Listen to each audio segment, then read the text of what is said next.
to this video. Thank you so much for clicking. If you don't know who I am, my name is Crystal Lujan. I am married, but I prefer not to share my last name on YouTube.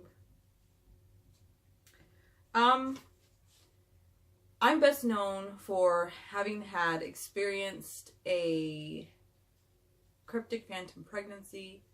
The reason why I word it that way is because at the time that I was experiencing it for 5 consecutive months, from January of 2016 until May of 2016, I thought it was a cryptic pregnancy that I was experiencing. After a negative ultrasound in May of 2016, at the end of May, my uterus was found empty, and I came to realize that I was not pregnant and that I was never pregnant. And a few months after that, I realized that what I had experienced was a phantom pregnancy, also known as pseudocyesis. Shortly after realizing that, I began concentrating on healing my body. And so I started doing a lot of research. And so this video is about recovering from a false cryptic pregnancy. So I falsely thought I was cryptically pregnant, and you know, a lot of women recently have come forward thinking that they may be experiencing a cryptic pregnancy. And so I decided I wanted to make this video because, hold on, I need to get something to drink.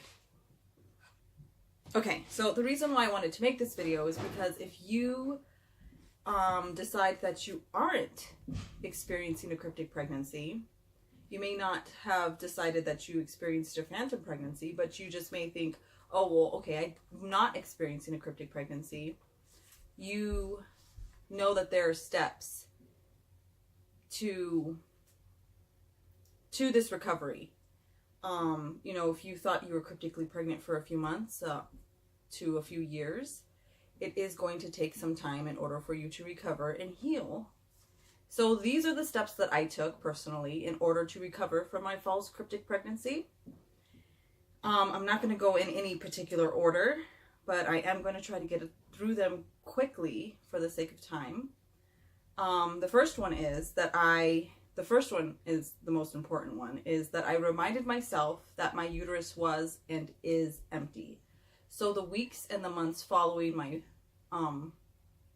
negative ultrasound, I had to continue to remind myself that I was not pregnant, because it's not like my belly just went down immediately. It did deflate a little bit within the first couple of days, but it was still prominently there. And so I did have to continue to remind myself that I was not pregnant, and that my uterus is empty, and that it was empty, and that's okay.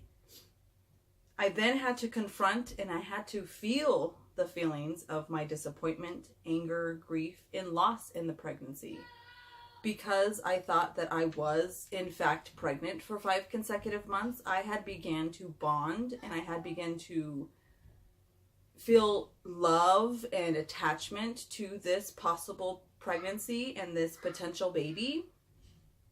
And so after realizing and seeing my uterus empty, the feelings of loss were immense. And so the disappointment in it, and the anger and the grief were feelings I really did have to work through. And then I had to accept these feelings. And that was not an easy process by any means. And it's still something that I am sort of working through. These kinds of feelings aren't always completely accepted and then you move on and then you never think about it again. This kind of experience is something that weighs on you if you are not talking about it, if you are not expressing and sharing your experience with others. It can really start to make your heart feel heavy. 1 second. Okay, so I also want to note that these are all processes that can lead to other unresolved feelings and emotions that you have buried in your past. So just an FYI that confronting these feelings of grief and loss and all of this during your phantom pregnancy or your, whatever you want to call it, experience, these can start to lead to unresolved feelings and emotions and things in your life that you kind of hid from and that you need to confront or feel. So next, I had to confront and accept all of the feelings of fear and all of the feelings that come with admitting that I was wrong and thinking that I was pregnant. So I had to confront to myself that I was wrong. I had to basically say, you were wrong, which was really, really hard. And you wouldn't think it would be, but it was. And then I had to decide to admit to the world or a few hundred followers that I was not pregnant and that I never was pregnant. And see, this was quite hard because I also had to admit it to family members that I had decided to share it with. But, after admitting to everyone that I had shared these things with, including YouTube, I felt relief of shame, I felt relief of guilt, and I felt relief of humiliation because I don't know why, it just went away. Those feelings just went away, and I began to want to understand why I experienced what I experienced.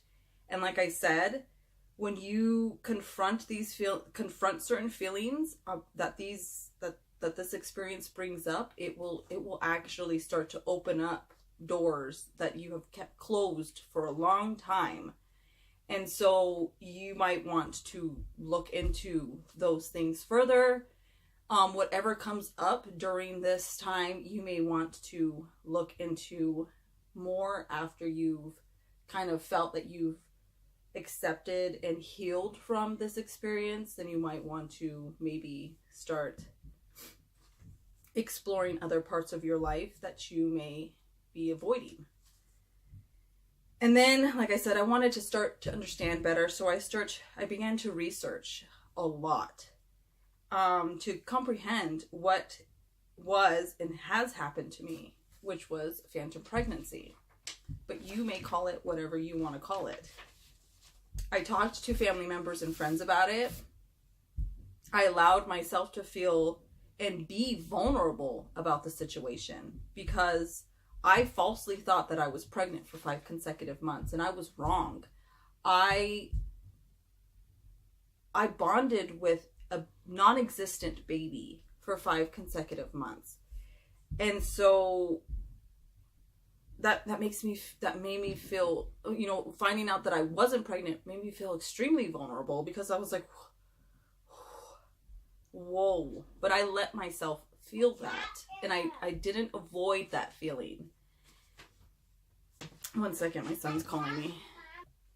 Okay, so then I explored my individual circumstances as to why this experience happened to me, and I call it phantom pregnancy. You may call it whatever you want. I wanted to understand why this developed in me individually after I researched, phantom pregnancy as a whole. Then I began to heal my body, my physical body, with food and nutrients, and I began to research nutrition. Yeah, I researched the heck out of nutrition. I began self-discovery and self-realization workshops. I became consciously aware of my mind, my body, and my surroundings, and the things that I think, and the things that I am always thinking about, not only myself, but about the things around me. I began to reconnect to my spirituality and my relationship with God, and this one was a very, very important one, and I feel like this is the reason why one of the major reasons why I experienced what I experienced was because of my reestablishment in my relationship with God and my spirituality and my beliefs and morals. Then I began to research techniques to reduce stress and how to stop thinking negative and depressive thoughts, and how to rewire your brain in order to not think those, negative and depressive thoughts. I changed my surroundings and outlook on life as a whole. So I didn't actually leave my surroundings, but I did change the way my house flowed, and like clutter, and I decluttered and I cleaned so that my mind felt more like, because if you research it, if your house is cluttered, your mind is cluttered. And then I began to research everything and anything. I didn't stop, and I haven't stopped since. So I've been researching anything and everything for going on 2 years now, and it's definitely something I would recommend to anybody and everybody. But the real healing and acceptance came from my researching and investigating into the actual cryptic pregnancy claims and facts. 1 second. Okay. So once I started researching what they claim as a fact, and I began to thoroughly investigate fertility, conception, pregnancy, labor, and childbirth, through this investigation, I came a better understanding of how the body works and functions as a whole in all of the systems, and not just reproduction. I researched nutrition, DNA, genes, blood types, anomalies, and hormones, and much, much, much more. And I came to realize that everything I was taught in nursing school was basically a lie. And that fueled my need to look further and question everything. So after realizing that my paid education was basically a waste of time, it fueled me to continue to research anything and everything, and every point of view, and not stop, and not just look at one side, and continue to try to look at every single side that I could possibly get my hands on. Sorry, I'm very passionate about it.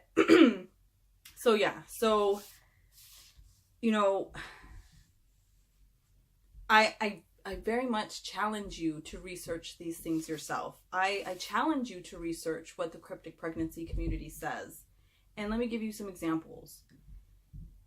They say that in the cryptic pregnancy, the lining of the uterus continues to be shed when the mother has the odd periods, therefore preventing the HCG from building up to be secreted into the blood or urine. So I specifically researched this. I researched how HCG is secreted into the system. I researched if it needs to build up in order to go into the blood or urine. I researched the possibility of odd periods. I researched if it is in fact the lining of the uterus being shed, or if it's just cosmetic bleeding. Also, another example, they say in the cryptic pregnancy community that cryptic babies are born normal and healthy. They simply do not grow at a normal rate during the pregnancy. So I began to research fetal growth restriction, intrauterine growth restriction, things that we know for sure that have been researched within the last 50 years. And I took this information and I compared it to the information that they say is fact in the cryptic pregnancy community. Another example, and this is the last one. Hold on. Okay, so during a cryptic pregnancy, this is on the cryptic pregnancy websites, that the mothers do not stop having their period like during a phantom.